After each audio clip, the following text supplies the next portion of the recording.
விவசாய ஒரு தொகுதியாக இந்த கடையநல்லூர் சட்டமன்ற தொகுதி பார்க்கப்படுது. குறிப்பாக இந்த தொகுதி விவசாயிகளுக்காக பார்த்திங்கன்னா பதப்படுத்தப்படக்கூடிய கிடங்குகள்ன்றது இன்றைக்கி கேள்விக்குறியாக இருக்குது. இந்த இரண்டு கட்சிகளும் மாறி மாறி அவர்களுடைய கூட்டணி கட்சிகள் இன்றைக்கி ஆட்சி புரிஞ்சுக்கிட்டு இருந்தால் கூட, ஆனால் இந்த மக்களுக்கு ஏதாவது கிடச்சிருக்கா அப்படின்னு பார்த்தா இன்னும் இல்லை.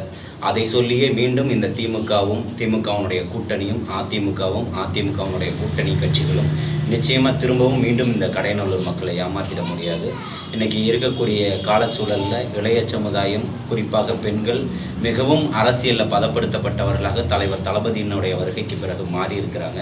அப்பேற்பட்ட இடத்துல இன்றைக்கி விவசாயிகளை பாதுகாக்கணுன்றது தான். பரந்தூர் விமான நிலையத்துக்கு போய் எப்படி விவசாயிகளுக்காக குரல் கொடுத்தாரோ, டன்சனுக்கு எதிரான ஒரு குரலை பதிவு செஞ்சாரோ, அதே போன்று இன்று என்னை போன்றவர்களையும் அந்தந்த தொகுதியில் உள்ள பிரச்சனைகளை முன்னெடுப்பதற்காகவும் இருக்கக்கூடிய விவசாயிகளை பாதுகாப்பதற்காகவும் அனுப்பியிருக்கிறாரு.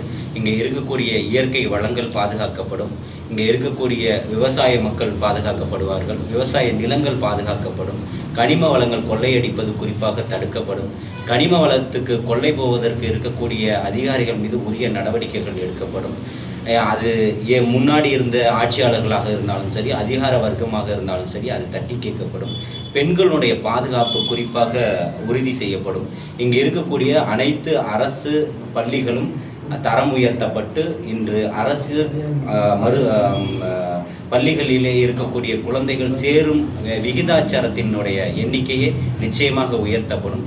குறிப்பாக இந்த பகுதியில் பார்த்திங்கன்னா நிச்சயமாக நான் சட்டமன்ற உறுப்பினராக தேர்ந்தெடுத்த பிறகு இங்கே ஒரு மருத்துவக் கல்லூரியும் மருத்துவமனையும் இங்கே ஒரு தலைமை மருத்துவமனையாக கொண்டு வருவதற்கு நிச்சயமாக இங்கே இருக்கக்கூடிய நண்பர்களும் சகோதரர்களும் கட்சி நிர்வாகிகளும் கோரிக்கையாக முன்வைச்சாங்க. நிச்சயமாக அதை நம்ம பண்ணி கொடுக்கலாம் அப்படின்றத தெளிவுபடுத்தியிருக்கிறோம். அதே போல் இருக்கக்கூடிய மருத்துவமனைகளில் எந்நேரமும் மருத்துவர்கள் இருப்பார்கள்ன்ற ஒரு மிகப்பெரிய ஒரு அங்கீகாரத்தை அதை எங்களால் தர முடியும். மிக கவனமாகவும் தெளிவாகவும் செயல்படக்கூடியவர்கள் இங்கே இருப்பாங்க.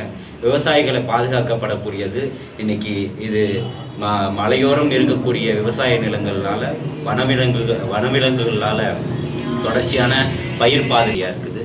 அது சரி செய்யப்படும். வனத்துறை அதிகாரிகளையும் இருக்கக்கூடிய விவசாயிகளையும் அழைத்து அதுக்காக ஒரு குழு அமைக்கப்பட்டு அந்த வனவிலங்குகளை தடுப்பதற்காக என்னென்னலாம் சுற்றுச்சுவர் அமைப்பதாக இருந்தாலும் சரி, இல்லை ஒரு அகலமான ஒரு பள்ளம் ஏற்படுத்தப்பட்டு வனவிலங்குகளுக்கு தேவையான குடி தண்ணீர், இன்றைக்கி கனிம வளங்கள் கொள்ளையடிப்பதனால் இருக்கக்கூடிய காடுகள் அழிஞ்சிக்கிட்டு இருக்குது. அதனால் முதல்ல கனிம வளங்கள் கொள்ளையடிக்கப்பட்டு காடுகள் பாதுகாக்கப்படும்.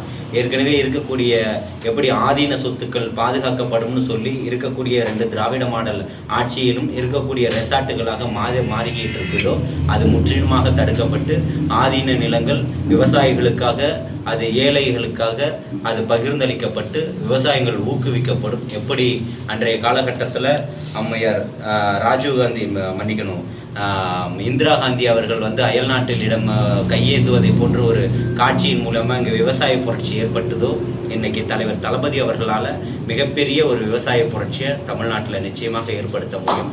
அதற்காக 2026 தேர்தல் அது ஒரு மிகப்பெரிய சாட்சியாக அமையும்.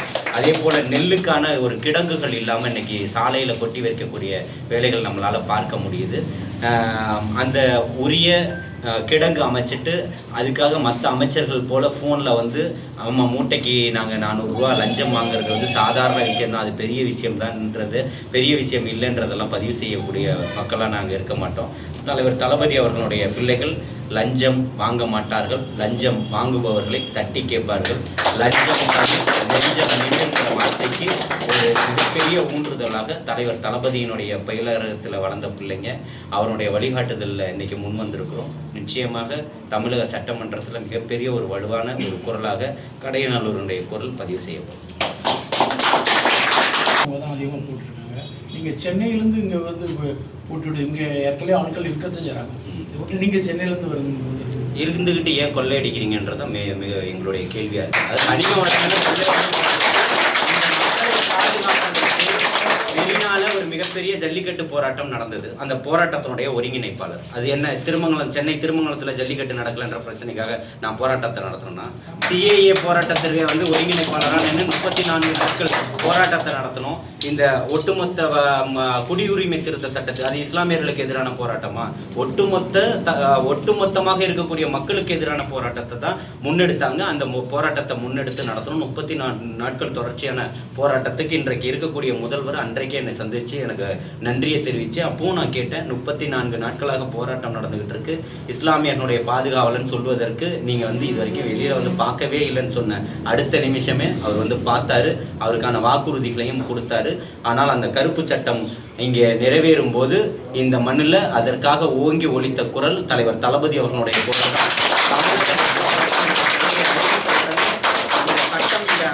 அந்த சட்டம் இங்க வந்து ஒன்றிய அரசால் நிறைவேற்றப்படும் போது விவசாயிகள் சட்டம் எப்படி திருப்பி வாங்கப்பட்டதோ அதே போல் இந்த சட்டமும் திருப்பி வாங்கணும். அந்த சமூக மக்களுக்காக நான் குரல் கொடுப்பேன்னு குரல் கொடுத்த தமிழ்நாட்டில் முதல் அரசியல் கட்சியினுடைய தலைவர் தளபதி அவர்கள். பிரச்சாரத்துக்கு தலைவர் விஜய் வந்து உங்க கட்சி தலைவர் விஜய் வந்து எப்போ வராரு? நிச்சயமா தலைமை கழகத்தினுடைய சார்பாக நிச்சயமாக தேதி அறிவிக்கப்படும். நிச்சயமாக எல்லா பக்கமும் பிரச்சாரம் இருக்குது. தலைவர் தளபதி அவர்களால் அடையாளம். சார்